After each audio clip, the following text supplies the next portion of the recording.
unfortunately, in the Western mainstream media, the difference between condemning this war, or criticizing this war, has, and on one hand, and then realizing what the reality is on the battlefield, the line between these two things has been intentionally erased. And that's why people who may feel very strongly about the legality and all sorts of other things about the horrors going on the ground have been confused into believing that the Ukrainians are winning this conflict. The reality on the ground, of course, for the grim realists, those of us who are grim realists, who have been following this fairly carefully and distinguishing between publicity and reality, the reality on the ground is very bleak for the Ukrainians. This is less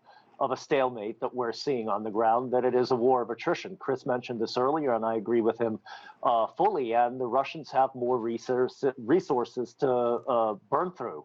I don't think that the Ukrainians are going to make a major breakthrough with the offensive that they are planning. The Russians are taking this offensive seriously. By the way, they are preparing for it, but this is what makes the possibility of its success even smaller. And supposing the Ukrainians even do, let's say, retake 100 square miles of territory, I don't see exactly what difference this is going to make. The Russians are certainly not going to be sitting back and twiddling their thumbs while this is happening.